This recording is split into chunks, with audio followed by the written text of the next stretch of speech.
আমার ১.৫ বছরের বাচ্চার নাস্তায় কি থাকছে তাই নিয়েই আজকের ভিডিওটা। আসসালামু আলাইকুম, আমি Pragya and welcome to my page Pragya. এই যে ছোট্ট একটা কুটুস পাখি দেখছেন, এর জন্যই নাস্তা বানাচ্ছি। মানুষটা এত ছোট হলে কি হবে, এনার পুষ্টি চাহিদা কিন্তু আমাদের চেয়ে কোনো অংশে কম না। আর বাচ্চাদের সকালে ব্রেকফাস্টটা কিন্তু অনেক বেশি ইম্পর্ট্যান্ট, কারণ সারা রাত আরামের ঘুমের পর বাচ্চারা কিন্তু সকালের টাইমটাতেই বেশি অ্যাক্টিভ থাকে। তাই আমি সবসময় চেষ্টা করি যাতে আয়রানকে সকালের নাস্তাটা পুষ্টিসম্পন্ন কিছু দেওয়া যায়। মাশাল্লাহ, আমার ছেলে কিন্তু একেবারেই পিকি ইটার না, এটা খাবে সেটা খাবে না এরকম একেবারেই করে না।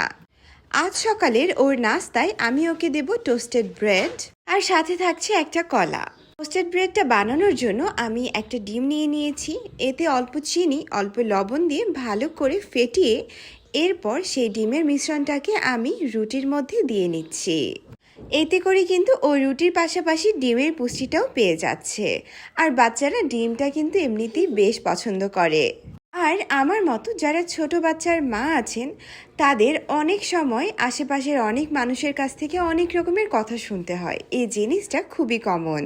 স্পেশালি আমার যেটা শুনতে হয় তা হলো আমার ছেলের স্বাস্থ্য নিয়ে। আলহামদুলিল্লাহ, মা হিসেবে আমি এটা বলতে পারি যে আমার বাচ্চার ফুড হ্যাবিট খুবই ভালো, ওকে খাওয়াতে নিয়ে আমার তেমন কোনো ঝামেলা হয় না।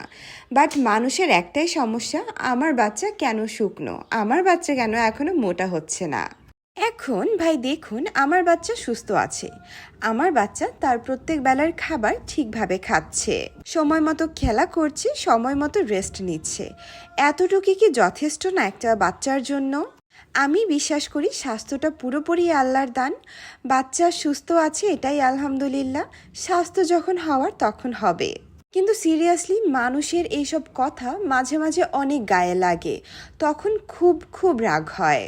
মাঝে মাঝে মনে হয় মা হিসেবে কি আমার কোনো দিক দিয়ে ঘাটতি পড়ে গিয়েছে, আমি কি কোনো দিক দিয়ে কম করছি। বাট সবসময় নিজেকে বুঝাই যে না, মানুষ এক একজন এক এক কথা বলবে, আমি আমার বাচ্চাটা সবচেয়ে ভালো জানি। তো যাই হোক, এই তো আমার বাচ্চার ব্রেকফাস্ট কিন্তু রেডি হয়ে গিয়েছে। আর আয়রান ওই দিক দিয়ে ঘুম থেকে উঠে ফ্রেশ ট্রেশ হয়ে চলে এসেছে। এখন আমার সোনা বাবাটা নাস্তা করবে। এখনের মতো ভিডিওটা এখানেই শেষ করছি। আপনাদেরও কি আপনাদের বাচ্চা নিয়ে মানুষের এরকম উটকো উটকো কথার সম্মুখীন হতে হয় কি না আমাকে জানাবেন, তাহলে আমি ভাববো যে আমি একা না, আমার সাথে আরও কিছু মানুষও জিনিসগুলো ফেস করে।